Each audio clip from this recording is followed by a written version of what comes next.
Hello students, कैसे हैं आप। जैसे कि आपको पता है कि मैनेजरियल इकोनॉमिक्स के अब तक हम 8 लेक्चर्स ऑलरेडी अपलोड कर चुके हैं। अगर उन 8 लेक्चर्स में से आपने कोई भी लेक्चर मिस किया है तो सभी लेक्चर्स का लिंक डिस्क्रिप्शन में गिवन है। जब आपके पास टाइम हो और जब आपका मन हो आप उसको रिकॉर्डेड फॉर्म में देख सकते हैं। मैनेजरियल इकोनॉमिक्स के इस 9th लेक्चर में आज हम बात करेंगे uncertainty, risk and probability analysis के बारे में। आपको पता है कि अनसर्टेनिटी और रिस्क हम ऑलरेडी कवर कर चुके हैं, यानी आज का हमारा मेन टॉपिक होने वाला है प्रोबेबिलिटी। प्रोबेबिलिटी क्या होती है, प्रोबेबिलिटी के कॉन्सेप्ट को अंडरस्टैंड करना एक मैनेजरियल इकोनॉमिक्स के लिए क्यों इंपॉर्टेंट है। एक मैनेजरियल इकोनॉमिस्ट प्रोबेबिलिटी को अंडरस्टैंड करके किस तरह मैनेजरियल प्रॉब्लम्स को सॉल्व कर सकता है और तरह तरह के डिसीजन मेकिंग के प्रोसेस में मैनेजर की हेल्प कर सकता है। आज हम ये पूरा कॉन्सेप्ट अंडरस्टैंड करेंगे with the help of examples. लेकिन लेक्चर स्टार्ट करने से पहले आपसे रिक्वेस्ट है, अगर आप फर्स्ट टाइम हमारे चैनल पर आए तो चैनल को सब्सक्राइब करके बेल आइकन जरूर क्लिक कर दीजिएगा, ताकि फ्यूचर में अगर हम कोई भी वीडियो अपलोड करते हैं तो उसका लिंक तुरंत आपको मिल जाए। वीडियो को लाइक और अपने सभी फ्रेंड्स के साथ शेयर जरूर कर दीजिएगा। चलिए, सबसे पहले हम इंट्रोडक्शन में आपको पहले ही बता चुके हैं, रिस्क, अनसर्टेनिटी और प्रोबेबिलिटी। डिसीजन मेकिंग के प्रोसेस में ये तीनों चीजें ना एक मैनेजर के लिए बहुत सारी दिक्कत लेके आती है, बहुत सारी प्रॉब्लम लेके आती है। एक मैनेजर को जब भी कोई ऑल्टरनेटिव डिसाइड करना होता है, जब भी कोई एक ऑप्शन सिलेक्ट करना होता है, कोई डिसीजन लेना होता है, तो उस डिसीजन लेते समय उसके पास ना फाइनल आउटकम क्या होगा इसकी कोई जानकारी नहीं होती है, क्योंकि फ्यूचर अनसर्टेन है और अनसर्टेनिटी के कारण बिजनेस में रिस्क इन्वॉल्व हो जाता है, यानी लॉसेस हो सकते हैं। तो इसीलिए एक मैनेजर को ना प्रोबेबिलिटी के बारे में अच्छी अंडरस्टैंडिंग होनी चाहिए, उसको फ्यूचर फोरकास्ट करना आना चाहिए, उसको देखना चाहिए कि फ्यूचर में क्या प्रोबेबिलिटीज हैं, फ्यूचर में क्या होने के चांसेस ज्यादा हैं और क्या होने के चांसेस कम हैं। क्योंकि भाई जो आपकी लाइफ है, जो मैनेजर के डिसीजंस हैं, वो चांसेस के ऊपर ही डिपेंड करते हैं। अगर एक मैनेजर अपने फ्यूचर को फोरकास्ट करने में अच्छे से मैनेज कर लेता है, उसको पता चल जाता है कि भाई आने वाले समय में हमें क्या क्या दिक्कत का सामना कर पड़ सकता है, क्या क्या प्रॉब्लम्स हमें फेस करनी पड़ सकती हैं। अगर ये पता चल गया तो मैनेजर का रिस्क और अनसर्टेनिटी कम हो जाएगी। यानी प्रीवियस सेशन में हमने आपको जो अनसर्टेनिटी और रिस्क के बारे में बताया था, वो फाइनली कहां जाकर खत्म होगा, प्रोबेबिलिटी के ऊपर। अगर एक मैनेजर फ्यूचर को अच्छे से प्रिडिक्ट कर ले, वो होने वाले चांसेस को पता लगा ले, तो रिस्क और अनसर्टेनिटी कम की जा सकती है। तो इसका मतलब एक मैनेजरियल इकोनॉमिस्ट के लिए प्रोबेबिलिटी क्या होता है, प्रोबेबिलिटी कैसे वर्क करती है, प्रोबेबिलिटी को कहां कहां यूज किया जा सकता है और किस तरह यूज किया जा सकता है, यह जानना बहुत जरूरी है। तो आज हम उसी के बारे में बात करेंगे। सबसे पहला जो कॉमन मीनिंग आपको पता होना चाहिए वो है प्रोबेबिलिटी क्या होती है। हालांकि ये वर्ड आपके लिए कोई नया नहीं है, प्रोबेबिलिटी आप 11th स्टैंडर्ड से पढ़ते आ रहे हो या फिर 10th स्टैंडर्ड में भी आपने किया था। प्रोबेबिलिटी का मतलब होता है किसी भी इवेंट के होने या ना होने के चांसेस। जैसे फॉर एग्जांपल अगर मैं कहूं कि कल जो है वो बारिश हो सकती है, तो हो सकती है और हो जाएगी, इसमें बहुत बड़ा डिफरेंस है। मैं सिर्फ अपना अनुमान लगा रहा हूं, मैं सिर्फ होने के चांसेस बता रहा हूं कि 20% चांसेस हैं कि शायद बारिश हो जाए, 30% चांसेस हैं, 50, 80, 90% चांसेस हैं या फिर 100% है। सो प्रोबेबिलिटी एक ऐसा वर्ड है जो फेवरेबल या फिर अनफेवरेबल होने के चांसेस को सजेस्ट करती है, प्रिडिक्ट करने में मदद करती है। बारिश हो सकती है या फिर नहीं भी हो सकती। So probability refers to the chance of happening और not happening of an event. जैसे कि नॉर्मल आपको पता है किसी की चीज होने या ना होने के चांसेस को प्रोबेबिलिटी कहते हैं। प्रोबेबिलिटी में एक एलिमेंट ऑफ अनसर्टेनिटी इन्वॉल्व रहती है। अब देखो, जैसे कि मैंने कहा कि बारिश हो सकती है, तो देर इज नॉट 100% सर्टेनिटी। मतलब हम ये नहीं कह सकते कि भाई चांसेस है होगी ही होगी, मे बी, मैंने कहा मे बी।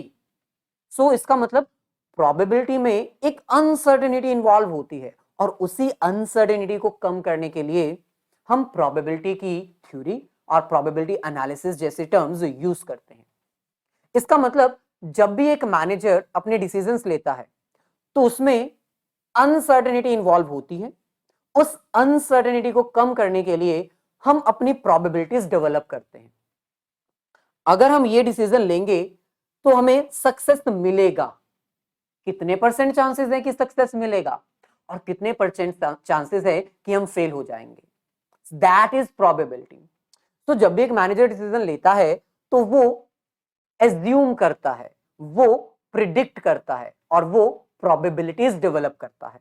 तो इसका मतलब मैनेजर के जितने भी डिसीजंस होते हैं ना, उसमें प्रोबेबिलिटी सबसे ज्यादा इंपॉर्टेंट रोल परफॉर्म करती है। जैसे कि मैंने एग्जांपल दी, यहां पर भी सेम एग्जांपल गिवन है। आज बारिश होगी, आज जो है वो हमारी लोकल टीम जो है वो मैच जीत जाएगी, या फिर और भी बहुत सारे चांसेस हो सकते हैं। These all are probabilities happening और not happening of an event. कोई चीज हो सकती है, कोई चीज नहीं हो सकती, फेवर में या अगेंस्ट में। हम अगर ये डिसीजन लेंगे तो हमारा सक्सेस होगा, 30% चांसेस है, इसका मतलब 70% फेल्यूर भी तो है। तो अनसर्टेनिटी होती है, प्रोबेबिलिटी का मतलब हैपनिंग और not happening of an event. अगर ये हुआ तो इसका आउटकम ये होगा, कितने परसेंट चांसेस है कि हम सक्सेस करेंगे, कितने परसेंट चांसेस है कि हम फेल हो जाएंगे। So that is all about probability. और प्रोबेबिलिटी को कैलकुलेट करना कोई मुश्किल नहीं है। प्रोबेबिलिटी कैलकुलेट करने के लिए आपको दो चीजें पता होनी चाहिए। पहला, total outcome. Second, chances of favourable outcome. यानी फॉर एग्जांपल, अगर मैं आपको कहूं कि एक जो डाइस है जिसको हम लूडो में यूज करते हैं, उसको अगर हम रोल करेंगे तो उसके टोटल आउटकम तो हमें पता है 6 होंगे, 1 2 3 4 5 6। इन 6 में से कोई एक नंबर जब हम डाइस को रोल करेंगे तो आएगा, तो टोटल आउटकम 6 है। क्या चांसेस हैं कि उनमें से हमारा डाइस करने के बाद आंसर आए इवन नंबर? आपको पता है 1 2 3 4 5 6 ये टोटल आउटकम है। क्या चांसेस है कि हमारा इवन नंबर आए? 2 4 एंड 6। यानी there are total 3 chances of getting even number. यानी हमारी प्रोबेबिलिटी क्या है? 50%। 50% चांसेस हैं कि जब हम डाइस को रोल करेंगे ना तो इवन नंबर आ जाएगा, और 50% चांसेस हैं कि ऑड नंबर आ जाएगा। यानी 50% हमें सक्सेस मिल सकती है, हमें इवन नंबर चाहिए, सक्सेस मिल सकती है। अगर ऑड आ गया तो 50% चांसेस ये भी हैं कि हम फेल हो जाएं। सो probability may be defined as the ratio of the frequency with which a certain event occurs. It is a ratio. Probability क्या होती है? रेशियो होती है। Ratio between a event occur in favor divided by total frequency. मतलब जो total outcome है वो नीचे आएगा और जो फेवरेबल केस होगा वो ऊपर आएगा। That is probability. अच्छा, जब हम प्रोबेबिलिटी की बात करते हैं तो प्रोबेबिलिटी थ्योरीज हमें यह बताती हैं कि फ्यूचर में क्या चीज होने के चांसेस हैं और क्या चीज होने के चांसेस नहीं है। अगर हम डिसीजन लेंगे तो कितने परसेंट चांसेस है कि हम सक्सेस कर सकते हैं और कितने परसेंट चांसेस है कि हम फेल हो सकते हैं। Probability is all about explaining the chances of happening a particular event in future. Probability is all about that. लेकिन क्या प्रोबेबिलिटी की थ्योरी रिलेवेंट है? क्या कहीं पर हम इसको यूज कर सकते हैं? क्या एक मैनेजर, क्या एक मैनेजरियल इकोनॉमिस्ट इसको यूज कर सकता है अपने day to day decisions, day to day daily problems को सॉल्व करने के लिए? तो ऑब्वियसली यस। एक जो मैनेजर है ना, वो प्रोबेबिलिटी थ्योरी को बहुत जगह इस्तेमाल कर सकता है। नंबर 1, जैसे द इंडिविजुअल इन्वेस्टर। इंडिविजुअल मतलब एक रिटेल इन्वेस्टर होता है, उसको हम इंडिविजुअल इन्वेस्टर कहते हैं। जो नॉर्मल वे में हम और आप जैसे इन्वेस्टर्स कहलाते हैं, जो बहुत बड़ा बिजनेसमैन नहीं होता। एक जो इंडिविजुअल इन्वेस्टर होता है ना, वो किसी भी कंपनी के शेयर्स या डिबेंचर्स या फिर बॉन्ड्स में पैसा लगाने से पहले प्रोबेबिलिटी थ्योरी को यूज करता है। वो प्रोबेबिलिटी थ्योरी की हेल्प से ये पता लगाता है कि आने वाले समय में मेरा इन्वेस्ट किया गया पैसा कितना फ्लक्चुएट होगा। Fluctuate in the sense market में ये बढ़ेगा या कम होगा। क्योंकि भाई ऑब्वियसली कोई भी बंदा जब पैसा इन्वेस्ट करता है तो उसको हमेशा से यही लगता है कि मेरा आउटकम जो है वो ऑप्टिमाइज होना चाहिए, ज्यादा से ज्यादा मेरे को इंटरेस्ट मिलना चाहिए, ज्यादा से ज्यादा मेरी अर्निंग्स होनी चाहिए। तो अर्निंग्स ही होंगी ऐसी कोई कंफर्मेशन तो नहीं है। इसलिए एक इंडिविजुअल इन्वेस्टर जो है ना वो प्रोबेबिलिटी की थ्योरी को यूज करता है और पता लगाता है कि क्या चांसेस हैं कि मार्केट में जो सिक्योरिटीज है उसका प्राइस बढ़ेगा या कम होगा। कैसे पता लगाता है, उसके अलग अलग मेथड्स हो सकते हैं। पास्ट बिहेवियर देखा जा सकता है, प्रेजेंट सिचुएशन देखी जा सकती है, फ्यूचर इकोनॉमिक कंडीशन देखी जा सकती है, क्योंकि इकोनॉमिक कंडीशन के अकॉर्डिंग मार्केट में प्राइस बढ़ते हैं और कम होते हैं। सो प्रोबेबिलिटी की थ्योरी सबसे पहले एक इंडिविजुअल इन्वेस्टर यूज करता है ये डिसाइड करने के लिए, ये डिसीजन लेने के लिए कि क्या मेरी इन्वेस्टमेंट वर्थी है, क्या मेरे को रिटर्न मिलेगा, कितने परसेंट चांसेस हैं, क्या प्रोबेबिलिटी है। जैसे for example out of 100% 70% chances है कि प्राइस बढ़ जाएगा, लेकिन 30% चांसेस ये भी तो हैं कि प्राइस कम हो जाएगा। सो प्रोबेबिलिटी थ्योरी रिलेवेंट है एक इंडिविजुअल इन्वेस्टर के लिए। आगे बढ़ते हैं, बात करते हैं सेकंड इन्वेंट्री प्रॉब्लम की। अब इन्वेंट्री होता क्या है, मैक्सिमम स्टूडेंट्स को ऑलरेडी पता होगा। जब हम इन्वेंट्री की बात करते हैं ना तो इन्वेंट्री का मतलब है वो स्टॉक जो एक बिजनेस ऑर्गेनाइजेशन अपने पास मेंटेन करती है। वो स्टॉक रॉ मटेरियल का स्टॉक भी हो सकता है, कुछ कंपोनेंट्स भी हो सकते हैं, लूज टूल्स भी हो सकते हैं, वर्क इन प्रोग्रेस भी हो सकता है और फिनिश गुड्स भी हो सकते हैं। अब आपको पता होना चाहिए कि एक बिजनेस ऑर्गेनाइजेशन अनलिमिटेड क्वांटिटी में raw material, work in progress, finish goods अपने पास मेंटेन करके नहीं रख सकता, क्योंकि भाई अगर ज्यादा क्वांटिटी में मेंटेन करोगे तो खर्चा ज्यादा आएगा, कॉस्ट इंक्रीज होने लग जाएगी। अगर रॉ मटेरियल या फिर finish goods, semi finish goods का क्वांटिटी कम कर दिया जाए तो हो सकता है कि बिजनेस ऑर्गेनाइजेशन अपने कस्टमर्स की डिमांड को पूरा ना कर सके। इसका मतलब एक बिजनेस ऑर्गेनाइजेशन को अपनी इन्वेंट्री प्रॉब्लम को सॉल्व करना पड़ेगा।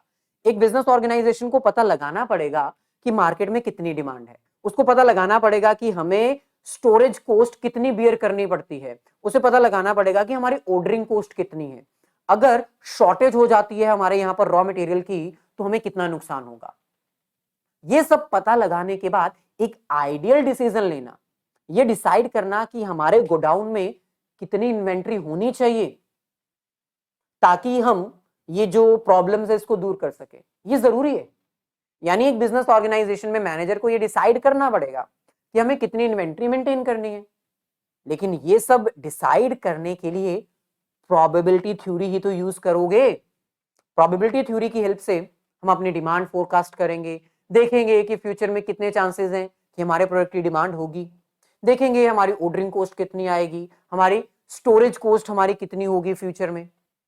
तो प्रोबेबिलिटी थ्योरी की हेल्प से हम पता लगा सकते हैं कि क्या चांसेस हैं कि फ्यूचर में हमारी डिमांड बढ़ेगी, क्योंकि भाई डिमांड बढ़ेगी तो हमारा स्टॉक हमें बढ़ाना पड़ेगा, हमें ज्यादा ऑर्डर प्लेस करने पड़ेंगे, हमें इन्वेंट्री ज्यादा मेंटेन करनी पड़ेगी। So everything depends upon demand. लेकिन डिमांड कहां से पता चलेगी? अगेन यहां पर भी प्रोबेबिलिटी थ्योरी की रिलेवेंसी है। आगे बढ़ते हैं, थर्ड पॉइंट, इन्वेस्टमेंट प्रॉब्लम। अभी मैंने आपको बताया इंडिविजुअल इन्वेस्टमेंट, अब यहां पर हम इन्वेस्टमेंट प्रॉब्लम की बात कर रहे हैं as a wholesale investment by the business units. सो जितने भी बिजनेस यूनिट्स होती है ना, बड़ी बड़ी ऑर्गेनाइजेशंस, भाई ऑब्वियसली उनको एक ही बार में इकट्ठा पैसा इन्वेस्ट करना पड़ता है ताकि उनको मुनाफा हो, उनको कैपिटल गेन हो सके।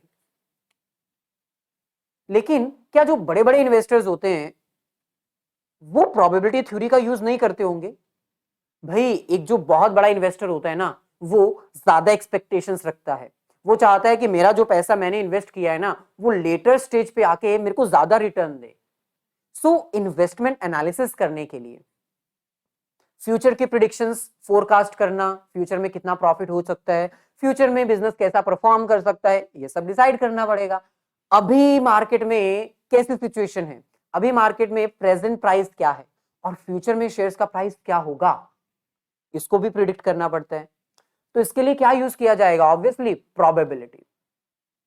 प्रोबेबिलिटी की हेल्प से हम पता लगा सकेंगे कि हमारी इन्वेस्टमेंट कितने हद तक, क्या चांसेस है कि हमारी इन्वेस्टमेंट हमारे लिए सक्सेस लेकर आएगी और क्या परसेंट चांसेस है कि ये हमारे लिए फेल्यूर लेकर आएगी। यानी अगर तो मार्केट में प्राइस बढ़ गया तो सक्सेस है, शेयर्स का प्राइस अगर बढ़ गया, अगर प्राइस कम हो गया तो ये तो फेल्यूर है।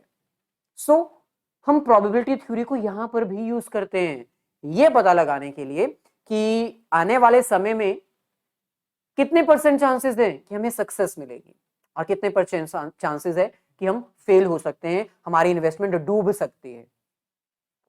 सिमिलरली अगर हम बात करें introducing a new product, her manager का एक सपना होता है कि भाई हम हमारा बिजनेस ज्यादा से ज्यादा ग्रो कर सकें और ग्रो करने के लिए हमें डाइवर्सिफिकेशन करनी पड़ती है, अपनी प्रोडक्ट लाइन में डिफरेंट डिफरेंट प्रोडक्ट्स इंट्रोड्यूस करने पड़ते हैं, मार्केट में ज्यादा से ज्यादा प्रोडक्ट्स सप्लाई करने पड़ते हैं। तो भाई एक मैनेजर जब एक नया प्रोडक्ट मार्केट में लॉन्च करने के बारे में सोचता है, अपने बिजनेस को ग्रो करने के बारे में सोचता है, वहां पर भी प्रोबेबिलिटी थ्योरी की रिलेवेंस आती है। क्योंकि भाई जब भी एक प्रोडक्ट मार्केट में लॉन्च किया जाता है तो मैनेजर को ये डिसीजन लेना पड़ता है, ये डिसाइड करना पड़ता है कि क्या एग्जिस्टिंग प्रोडक्ट्स रहने दें, क्या नया प्रोडक्ट लॉन्च करें, नया प्रोडक्ट लॉन्च करने से कितने परसेंट चांसेस है कि हमें सक्सेस मिलेगा और कितने परसेंट चांसेस हैं कि हमारा नया प्रोडक्ट मार्केट में फेल हो जाएगा, उसकी डिमांड ही नहीं आएगी। तो यहां पर भी क्या है, एक जो मैनेजर है वो फ्यूचर में होने वाले चांसेस को, हैपनिंग ऑफ एन इवेंट को प्रिडिक्ट कर रहा है, इसका मतलब वो प्रोबेबिलिटी डेवलप कर रहा है। और सच मानो प्रोबेबिलिटी थ्योरी इतनी रिलेवेंट है कि आप अपनी डेली लाइफ में भी इसको यूज करते हो, डेली लाइफ में भी आप इसको यूज करते हो। इलेक्शंस कौन जीतेगा, क्या प्रोबेबिलिटी है, रिजल्ट क्या आएगा, क्या प्रोबेबिलिटीज हैं, या फिर और भी बारिश होगी या नहीं होगी, आप भी इसका अनुमान लगाते हो, यानी आप भी प्रोबेबिलिटी की रिलेवेंस जानते हो। सो सिमिलरली एक मैनेजर भी जब भी नया प्रोडक्ट लॉन्च करता है या फिर लॉन्च करने के बारे में सोच रहा होता है, अर्ली स्टेज पे, बिगिनिंग वाली स्टेज पे, वो प्रोबेबिलिटी की थ्योरी को यूज करता है। ऐसे ही अगर हम बात करें स्टॉकिंग डिसीजन की, अब स्टॉकिंग डिसीजन का मतलब होता है कि एक मैनेजर को अपने बिजनेस को विदाउट एनी प्रॉब्लम चलाना पड़े तो कितना स्टॉक उसके पास होना चाहिए। क्योंकि भाई सिंपल सी बात है, अगर स्टॉक कम हुआ तो मैन्युफैक्चरिंग बंद हो जाएगी, अगर स्टॉक कम हुआ तो कस्टमर्स नाराज होकर चले जाएंगे, उनको प्रोडक्ट मिलेगा ही नहीं क्योंकि आपके पास स्टॉक नहीं है। तो स्टॉकिंग डिसीजन का मतलब होता है कि एक पर्टिकुलर टाइम पर एक बिजनेस ऑर्गेनाइजेशन में कितनी क्वांटिटी का रॉ मटेरियल मस्ट मिनिमम से मिनिमम लेवल में होना ही चाहिए ताकि कस्टमर नाराज होकर ना जाए। तो क्या वहां पर भी प्रोबेबिलिटी थ्योरी यूज होती है? Obviously yes. Stocking decisions, stocking policies बनाने के लिए प्रोबेबिलिटी थ्योरी को यूज किया जाता है। कैसे? सिंपल है, प्रोबेबिलिटी के थ्रू हम ये डिसाइड करते हैं कि आने वाले समय में क्या चांसेस हैं कि रॉ मटेरियल की शॉर्टेज हो जाएगी, क्योंकि कई बार मार्केट में शॉर्टेज हो जाती है। क्या परसेंट चांसेस है कि शॉर्टेज नहीं होगी? सिंपल है, अगर शॉर्टेज के चांसेस ज्यादा हैं, अगर हमें लगता है, हमारी प्रोबेबिलिटी थ्योरी के बाद हमें लगता है कि मार्केट में रॉ मटेरियल की शॉर्टेज हो सकती है, तो हम अभी अपना स्टॉकिंग डिसीजन लेंगे और अपना रॉ मटेरियल परचेज करके अपने पास रख लेंगे। लेकिन अगर हमें लगता है कि भाई शॉर्टेज के चांसेस नहीं है, हमने प्रोबेबिलिटी डेवलप की और हमें लगा कि शॉर्टेज नहीं हो सकती, आराम से 10-15 सालों तक हमें रॉ मटेरियल मिलता रहेगा, तो हम रॉ मटेरियल जो है वो परचेज करके नहीं रखेंगे, हम रॉ मटेरियल ज्यादा परचेज नहीं करेंगे। और कई बार तो स्टॉकिंग डिसीजन में हम अपने स्टॉक को इंश्योर्ड करवाने के लिए भी डिसीजन लेते हैं। जैसे फॉर एग्जांपल, क्या चांसेस हैं कि गोडाउन में पड़ा हुआ स्टॉक आग से जल के राख ना हो जाए? इसके भी चांसेस हैं। जैसे मैंने कहा 20% चांसेस है कि आग लग सकती है, 80% चांसेस है कि आग नहीं लगेगी। तो मेरी प्रोबेबिलिटी मेरी जो जजमेंट है वो ये कहती है कि आग नहीं लगेगी, 80% चांसेस हैं कि गोडाउन में आग नहीं लगेगी, तो मैं इंश्योरेंस नहीं करवाऊंगा। अगर मेरे को लगता है कि आग लगने के चांसेस ज्यादा हैं तो मैं इंश्योरेंस करवाऊंगा।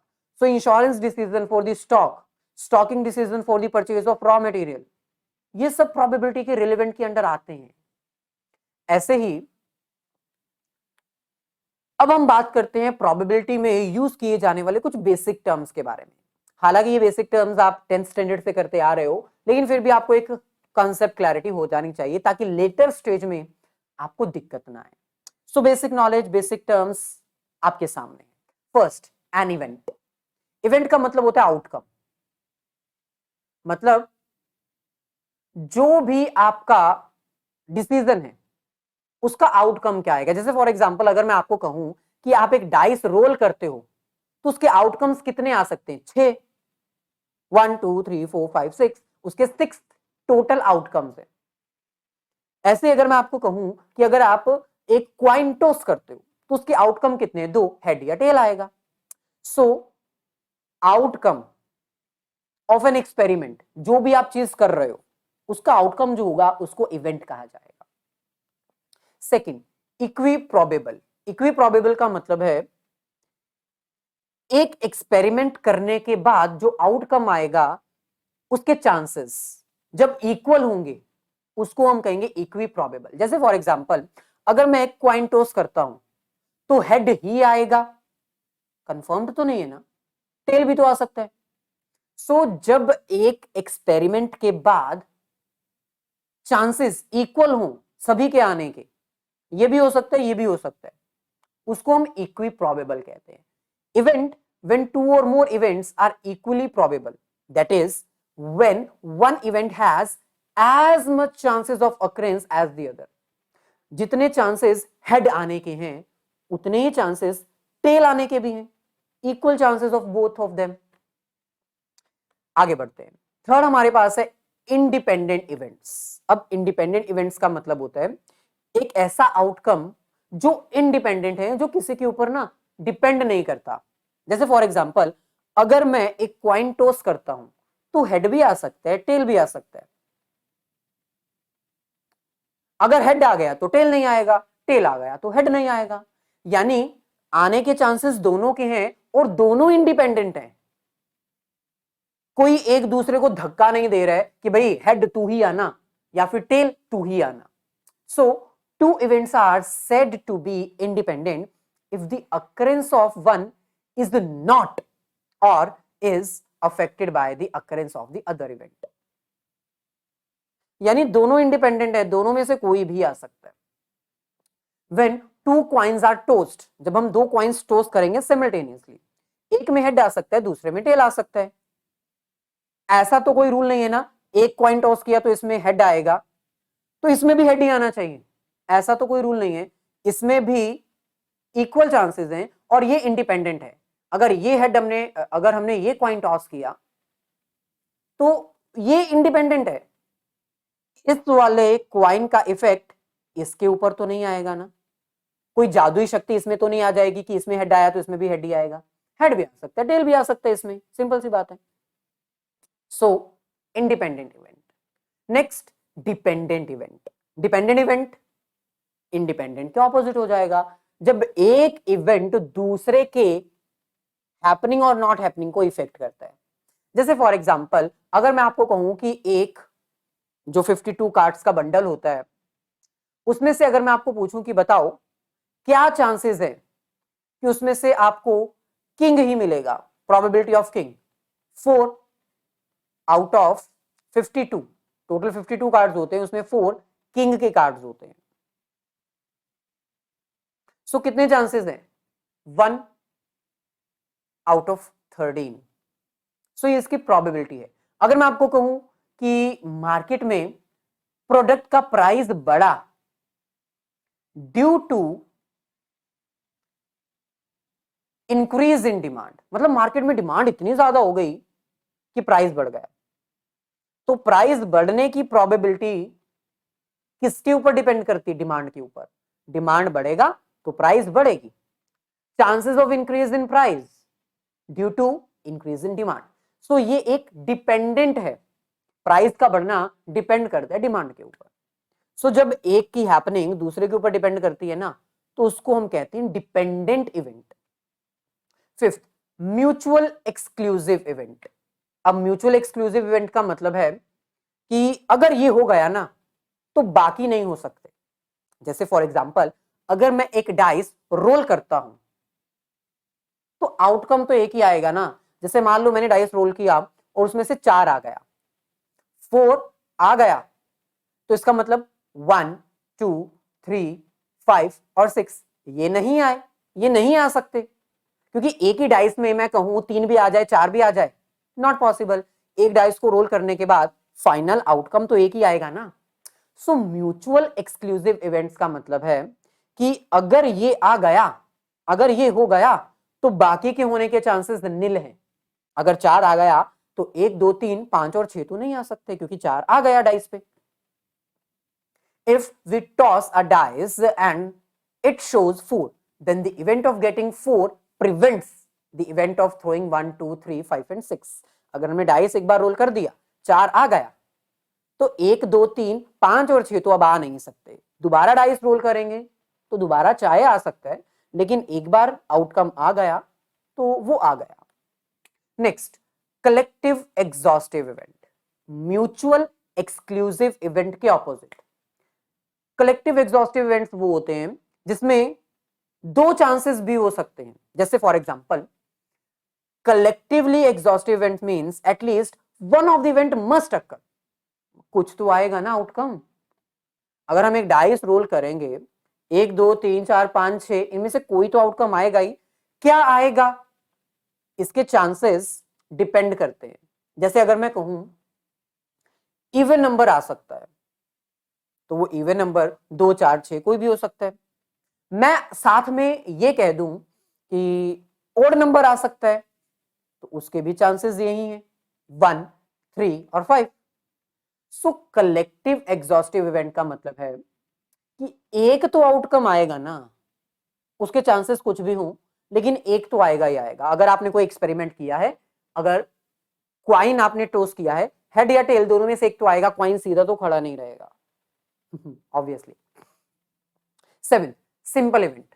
सिंपल इवेंट मतलब एक नॉर्मल इवेंट जिसमें हम अगर कोई डाइस रोल करते हैं तो 1 2 3 4 5 6 में से कोई भी आ सकता है। Simple event, no further condition, no other conditions, जिसमें कोई कंडीशंस नहीं होती, जिसमें कोई और रूल्स नहीं होते, एक simple normal event, final outcome, उसको कहते हैं simple event. Next, compound event, जिसको हम कॉम्प्लेक्स इवेंट भी कहते हैं। सिंपल इवेंट वो जिसमें कोई terms, no if no but, सीधा सीधा सिंपल सिंपल एक इवेंट। कॉम्प्लेक्स इवेंट या फिर कंपाउंड इवेंट वो होता है जिसमें कंडीशन लगा दी जाती है। जैसे फॉर एग्जांपल, अगर मैं कहूं क्या चांसेस हैं कि इवन नंबर आएगा और वो 4 से कम होगा, इवन नंबर और 4 से कम। आपको पता है डाइस रोल करने पे 1 2 3 4 5 6 ये आउटकम होते हैं। इसमें से इवन वाले कौन से हैं ये भी आपको पता है, 2 4 एंड 6। मैंने कहा कि क्या चांसेस हैं कि इवन नंबर आएगा, 3 आउट ऑफ 6। मैंने कहा 4 से कम इवन नंबर आएगा, उसके क्या चांसेस है, 4 से कम तो भाई एक ही है ना, 2। सो ये सिंपल इवेंट था जिसमें कोई कंडीशन नहीं थी, लेकिन इसमें मैंने कंडीशन लगा दी, इवन नंबर 4 से कम, इवन नंबर 5 से कम, 5 से कम, तो 5 से कम तो 2 है, this one and this one, तो इसकी प्रोबेबिलिटी क्या है, 2 आउट ऑफ 6। सो जिसमें कंडीशन लगा दी जाती है उसको हम कहते हैं compound event. Next, random experiment. Random experiment मतलब होता है कि एक ही एक्सपेरिमेंट को बार बार करते रहना सेम कंडीशंस में, लेकिन आउटकम क्या आएंगे वो अलग अलग हो सकते हैं। एक ही डाइस मेरे पास है, सेम कंडीशन है, उस डाइस को मैं एक बार रोल करता हूं, कभी 1 आ जाता है, कभी 3, कभी 5, कभी 2, कभी 6, कभी 4 भी आ जाता है। सो रैंडम एक्सपेरिमेंट ऐसा होता है जिसको हम रिपीटेडली कंडक्ट करते हैं, होमोजीनियस कंडीशंस होती हैं, मतलब सेम कंडीशंस होती हैं और हमें रिजल्ट सेम नहीं मिलता। कंडीशन सेम होती है लेकिन रिजल्ट सेम नहीं मिलता। क्योंकि आउटकम अलग अलग आ सकते हैं। ऐसे ही ये बेसिक कंडीशंस थी। अब हम बात करते हैं परमुटेशन एंड कॉम्बिनेशन की। आपको पता है कि प्रोबेबिलिटीज में हम परमुटेशन और कॉम्बिनेशन के टूल्स को यूज करते हैं। परमुटेशन और कॉम्बिनेशन जो है वो स्टैटिस्टिकल टूल्स होते हैं जो प्रोबेबिलिटी को फाइंड आउट करने में मदद करते हैं। जो परमुटेशन होता है ना, वो बेसिकली यूज किया जाता है किसी भी गिवन सीरीज को अरेंज करने के लिए, सीक्वेंस वाइज अल्फाबेटिकल ऑर्डर में अरेंज करने के लिए। और कॉम्बिनेशन जो होता है वो ग्रुप्स बनाने के लिए होता है। जैसे फॉर एग्जांपल अगर मैं कहूं कि मेरे पास 3 क्वाइंस हैं, 3 क्वाइंस, अगर मैं फर्स्ट चांस में तीनों क्वाइंस को साइमल्टेनियसली टॉस करता हूं तो क्या क्या कॉम्बिनेशन बन सकते हैं, क्या ग्रुप बन सकते हैं? हो सकता है हेड आ जाए, टेल आ जाए, टेल आ जाए। सेकंड चांस में हो सकता है कि तीनों ही टेल आ जाएं। थर्ड चांस में अगर मैं तीनों क्वाइंस को एक साथ टॉस करता हूं तो हो सकता है हेड टेल और हेड आ जाए। तो ये हमारा अरेंजमेंट है जो 1 2 3 4 5 6 सीक्वेंस में चल रहा है, और ये कॉम्बिनेशंस हैं जो इसके अंदर हैं। सो प्रोबेबिलिटीज में हम परमुटेशन यानी अरेंजमेंट और कॉम्बिनेशंस यानी ग्रुपिंग को यूज करते हैं। उसके बिना तो पॉसिबल ही नहीं है। किसी भी चीज को प्रोबेबिलिटीज में कन्वर्ट करने के लिए हमें परमुटेशन और कॉम्बिनेशन की टेक्निक्स अप्लाई करनी पड़ती हैं। आगे बढ़ते हैं और बात करते हैं प्रोबेबिलिटी कितने तरह की हो सकती है। भाई आई होप आपने ये पहले कभी ना पढ़ा हो, लेकिन अब पढ़ लो। 2 तरह की प्रोबेबिलिटीज हो सकती हैं, a priori probability and the second one is a posteriori probability. Pronounce करना आपको सीखना पड़ेगा। सबसे पहले बात करते हैं अपनी फर्स्ट प्रोबेबिलिटी की। भाई जब हम बिना किसी एक्सपेरिमेंट के अपने आप से विदाउट एनी कंडक्टिंग एक्सपेरिमेंट हम प्रोबेबिलिटी बता देते हैं, हम चांसेस बता देते हैं, उसको कहते हैं एप्रियोन प्रोबेबिलिटी। मतलब सिंपल है, हमारे पास क्वाइन है, उसकी प्रोबेबिलिटी क्या होगी कि हेड आ सकता है, हाफ। और क्या चांसेस है कि टेल आ सकता है, अगेन हाफ। इसके लिए एक्सपेरिमेंट करने की जरूरत नहीं है। सो एप्रियोन प्रोबेबिलिटी इज रीजनिंग और theoretical based probability which analyzes the possible outcome without any practical experiments। जब हमें एक्सपेरिमेंट करने की जरूरत पड़ती ही नहीं है, उसको हम कहते हैं एप्रियन प्रोबेबिलिटी। जैसे फॉर एग्जांपल अगर आपके पास कॉइन है, आप उसको टॉस करोगे तो अपवर्ड में हेड आ सकता है या फिर टेल आ सकता है, यानी टोटल आउटकम्स 2 है, उसमें से हेड और टेल के चांसेस हाफ एंड हाफ है। इस पे एक्सपेरिमेंट करने की जरूरत नहीं थी। लेकिन कई बार आपको ना एक्सपेरिमेंट्स करने की जरूरत पड़ती है और रियल लाइफ में यही प्रोबेबिलिटी यूज की जाती है, एपोस्ट्रियन प्रोबेबिलिटी। रियल लाइफ में यही प्रोबेबिलिटी यूज होती है।